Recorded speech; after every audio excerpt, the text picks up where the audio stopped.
श्री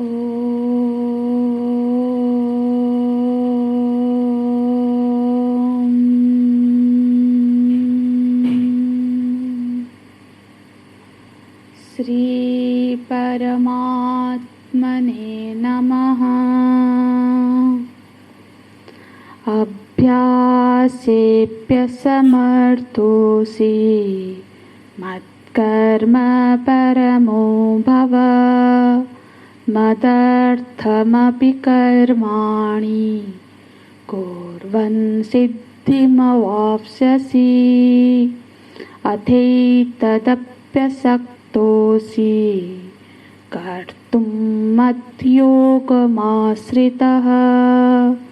सर्वकर्मफलत्यागं ततः कुरु यतात्मवान्।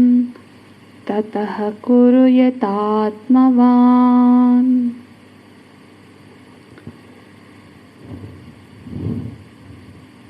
मदर्थमपि कर्माणि कुर्वन् सिद्धिम् अवाप्स्यसि।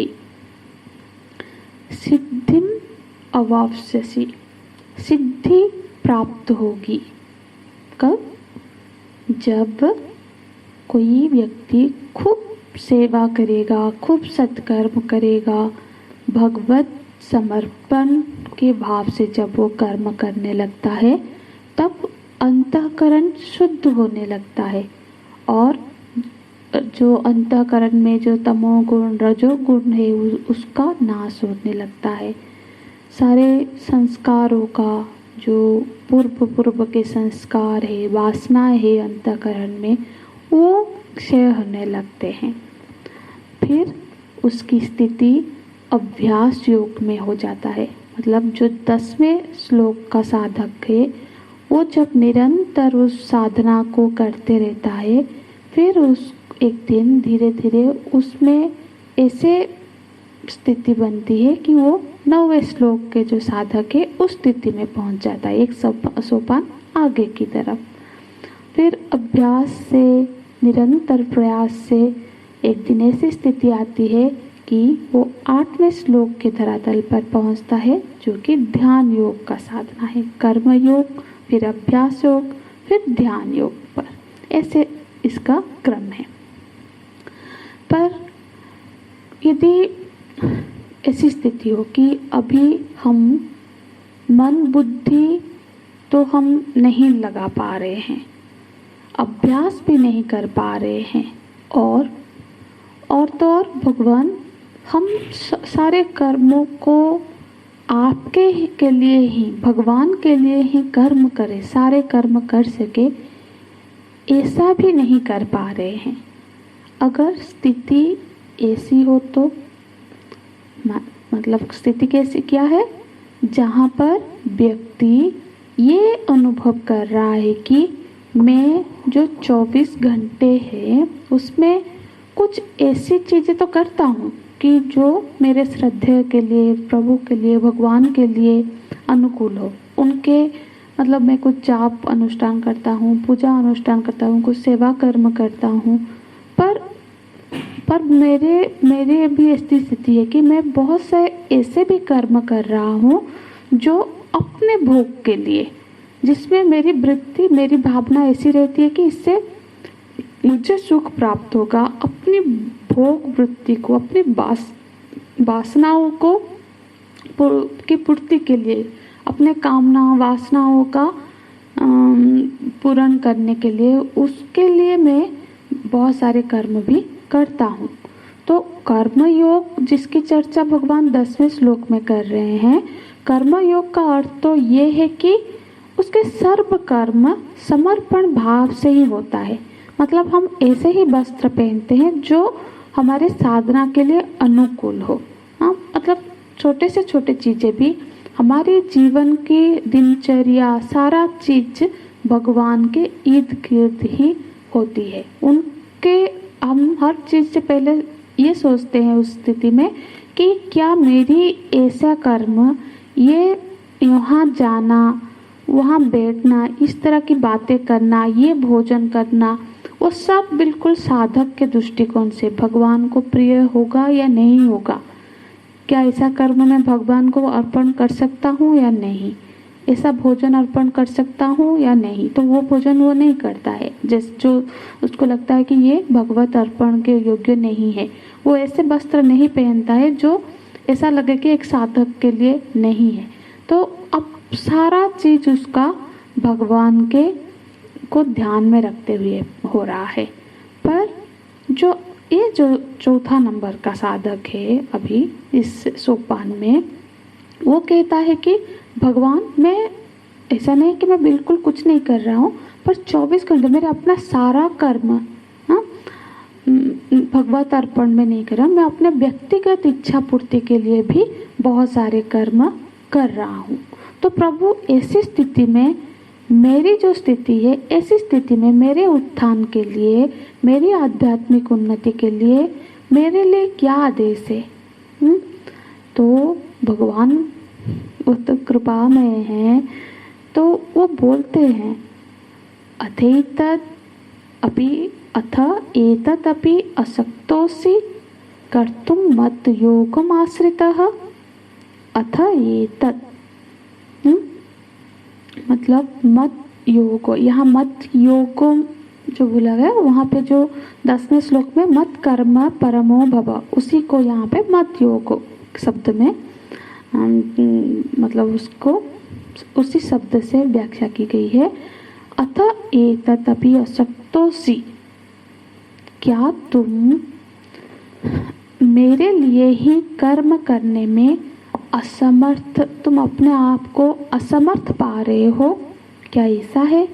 यदि ऐसा हो तो तुम्हारे लिए उपाय ये है कि तुम अपने द्वारा, उपाय क्या है? सर्व कर्म फल त्यागम, तुम अपने द्वारा किए हुए सारे कर्मों के फलों का त्याग कर दो। सर्व कर्म फल त्यागम ततः कुरु। ये तो बड़ी विचित्र बात लग रही है ना, कि सर्व कर्म का फल ही त्याग कर दो। कोई मतलब ततः बोल रहे, ततः माने जो कर्मयोगी करने में, यदि जो कर्मयोगी की जो उपाय बताया गया था 10वें श्लोक में, यदि वो चीज करने में तुम समर्थ नहीं हो पा रहे हो, तो फिर तुम्हारे लिए विकल्प यही है कि तुम अपने अपने किए हुए समस्त कर्म के फलों का त्याग कर दो। कर्मों का त्याग करने के लिए नहीं बोल रहे, फलों का त्याग कर दो। अब ये कैसे होगा? कर्म में दो चीजें होती है, एक होता है प्रयोजन और एक होता है फल। तो कर्म का फल देखो, कर्म फल का त्याग करना, पहली बात तो ये है, क्या ये हमारे लिए संभव है? क्या हम ऐसा कर सकते हैं कि हम फल का त्याग कर दे? मतलब कि कोई हमसे काम हो गया, कोई गलती हो गई और हम बोले कि नहीं हमको ये फल नहीं चाहिए। हाँ, कहीं पे कोई चोरी कर दी, एक्सीडेंट हो गया, पुलिस आए तो बोले नहीं हमको ये वाला फल नहीं चाहिए, हम जेल नहीं जाएंगे। वहाँ पे तो फिर एक बार कर्म हो गया, मतलब वो फल को भोगने के लिए तो हम बाध्य हो जाते हैं। फिर भगवान बोल रहे हैं कर्म फल का त्याग कर दो। तो ये स्वातंत्र्य हमारे पास है क्या? ऐसे स्वातंत्र्य होगा तो बहुत अच्छा है। पहले तो हम सारे अवांछित, जो हमारे इच्छित फल नहीं आ रहे हो, उनका पहले त्याग कर देंगे, है ना। देखो, कर्म त्याग की बात नहीं है, यदि कर्म फल की त्याग की बात है तो कर्म के बाद फल आता है। फल का त्याग करो, ये कैसे बनेगा? अर्थात भगवान कह रहे हैं फल मुझको दे दो। जबकि हमारी स्थिति है कि हम दिन भर यही प्रार्थना करते हैं, भगवान मेरे जीवन में हमेशा शुभ परिस्थिति बनी रहे, हमेशा में आप ऐसा कुछ कर दो। जबकि हम तो कुछ गड़बड़ जो भी करना हो, शुभ अशुभ कर्म करते रहेंगे, पर हमें फल चाहिए कि हमेशा शुभ फल, मतलब सब में ऐसा अनुकूल फल ही मेरे जीवन में, अच्छे परिस्थिति ही बने रहे। तो फिर भगवान ये आप कर दो, मतलब हम चाहते हैं कि भगवान हमारे लिए करे और फल हम भोगे। और यहाँ भगवान बोल रहे हैं तुम कर्म तो करो पर फल को मुझ पे छोड़ दो, मतलब मुझे दे दो। फल त्यागं, ये कैसे बनेगा?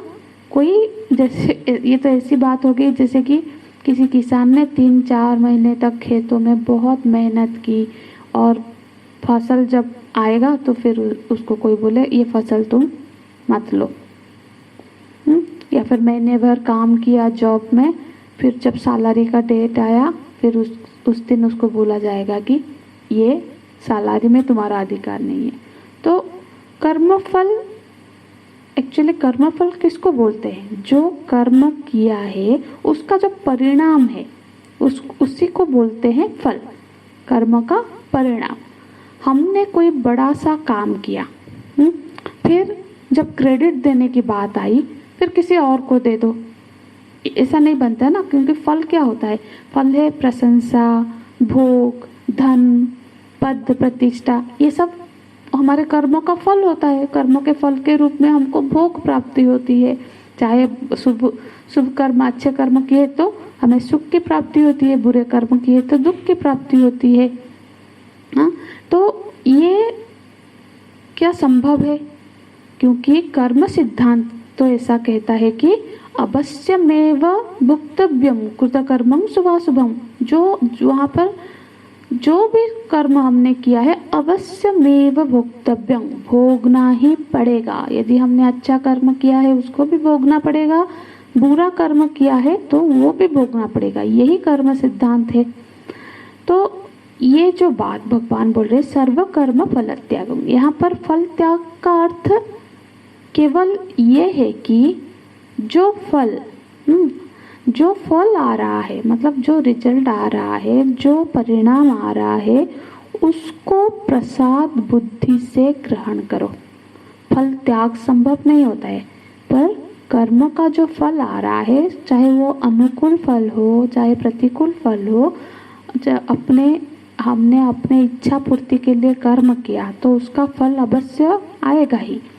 पर जिस समय फल आया उस समय उसके हमारे चित्त में फल बुद्धि ना होके प्रसाद बुद्धि बन जाए।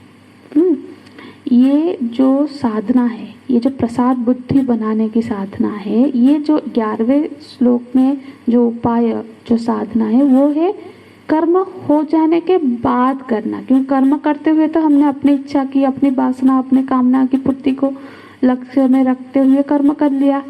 पर अब क्या करें? कर्म तो हम कंट्रोल नहीं कर पा रहे हैं। हम कर्म तो अपनी इच्छा वासनाओं के प्रभाव में हम बह के कर्म कर रहे हैं। पर हाँ, जब कर्म हो गया है, जब परिणाम आ रहा है, फल आ रहा है, तो हम ये भावना करें कि ये जो प्रसाद बुद्धि बनाए। देखो, कर्म 10वें श्लोक में ये था कर्मयोग, मतलब कर्म होने से पहले हमको सोचना था, हमको सावधान होना है। क्योंकि जो संकल्प करना है, योजना करना है कि भगवान के प्रति हमको कर्म करना है, तो वो जो है उसके लिए क्या करना होता है? संकल्प तो पहले होता है ना, कर्म से पहले। पर जो कर्म योग है उसमें सावधानी कर्म के पहले होनी हुई। पर यहाँ पे हमको जो करना है, जो साधना करना है, वो कर्म करने के बाद होगा। यहाँ स्थिति क्या है? उसने अपने प्रयोजन से कर्म कर लिया, जब उसका फल आया तब उसको यह भाव बनाना है कि ये भगवान का प्रसाद है। यदि प्रसाद है तो उसको प्रसाद बुद्धि से ग्रहण करेंगे। प्रसाद है जब, उससे लाभ क्या होगा कि अब फल चाहे अनुकूल हो चाहे प्रतिकूल हो, जैसा भी होगा उससे उसका प्रभाव, वो हमको ज़्यादा प्रभावित नहीं करेगा। देखो, प्रसाद बुद्धि का अर्थ क्या होता है? एक तो प्रसाद बुद्धि से भगवत की हमको हमेशा स्मरणा रहेगी, स्मृति रहेगी। और देखो, प्रसाद बुद्धि को से समझते हैं। प्रसाद क्या है? जब हम मंदिर गए और पंडित जी ने हमको हाथ में प्रसाद दिया, चाहे कुछ मिठाई दिया या फिर कुछ फल दे दिया, केले दिया या अमृत दिया, तो ऐसा हो सकता है कि वो फल हमको अच्छा नहीं लगता है। जैसे कि उन्होंने हमारे हाथ में केला पकड़ाया, पर केला किसी को बिल्कुल पसंद नहीं है, वो फल व्यक्तिगत रूप में हमको पसंद नहीं है, हाँ, पर वो प्रसाद है। जब हम ऐसे, क्योंकि वो प्रसाद है इसलिए हम बड़े प्रसन्नता से ही उसको ग्रहण करते हैं, क्योंकि ये भगवान का प्रसाद है, ऐसी भावना होती है उसमें। उस समय ये केला है, ये अमृत है, ये आम है, ऐसी भावना हमारे मन में नहीं होती, ये प्रसाद है। तो जब प्रसाद बन गया तो मतलब वो क्या है, उस चीज के प्रति ज्यादा बुद्धि न जाके ये भगवान का दिया हुआ है, ऐसी भावना हमारे अंदर बनती है। तो तब क्या होता है, जो पसंद नापसंद वो मायने नहीं रखता है। यदि हमने प्रसाद में भी फल को ये पसंद है नापसंद कर दिया तो फिर वो प्रसाद नहीं रहा। तो प्रसाद बुद्धि बनने माने वहाँ पर पसंद नापसंद की भूमिका नहीं रहती है।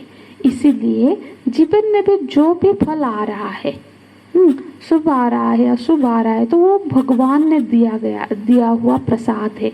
अब वो परिस्थिति चाहे अच्छी लगती है हमको, नहीं लगती है, क्योंकि वो प्रसाद है उसको हमको सहजता से ग्रहण हो जाता है, स्वीकृति हो जाती है।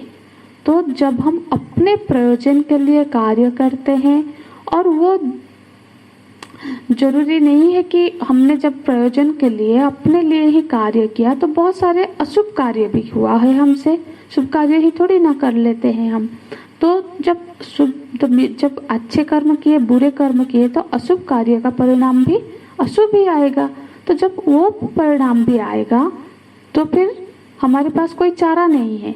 तो भगवान के द्वारा दिया हुआ प्रसाद है ये जो आज मेरे साथ ऐसी घटना घटी, आज जो मुझे ये प्राप्त हुआ, ये भगवान ने दिया है। जब ऐसे मनोवृत्ति हो जाती है तो जीवन में जो कुछ भी प्राप्त हो रहा है वो सब का सब भगवान का ही दिया हुआ है, वो प्रसाद है। प्रसाद बुद्धि बनने से क्या होगा, एक दिन ऐसी स्थिति बनेगी कि हमको ऐसा लगने लगेगा यदि सब कुछ भगवान की इच्छा से हो रही है, भगवान का दिया है, तो फिर मैं अपने संकल्प से अपनी इच्छा पूर्ति के लिए क्यों कर्म करूं। तो इस तरह से हमारी स्थिति दूसरे जो 10वें नंबर कर्म योगी की स्थिति हमारी बनेगी। हमारा धरातल, इससे देखो सबसे निचला साधक का धरातल यही है, इससे नीचे कोई मतलब साधक के लिए कोई धरातल नहीं, वो तो आम साधारण जीवन है।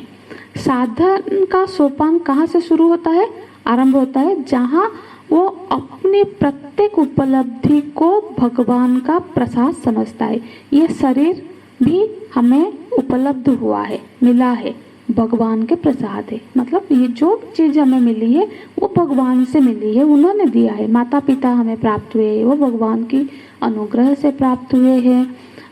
जो भी भोग प्राप्त हुआ है, जो भी क्लेश भी प्राप्त हुआ है, ये सारे के सारे हमको भगवान की इच्छा से हमको ये सब प्राप्त हुई है।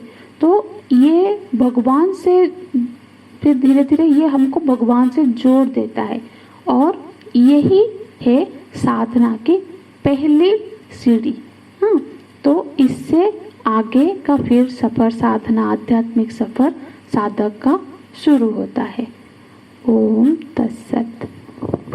ओम पूर्णमदः पूर्णमिदं पूर्णात् पूर्णमुदच्यते पूर्णस्य पूर्णमादाय पूर्णमेवावशिष्यते। ओम श्री गुरुभ्यो नमः।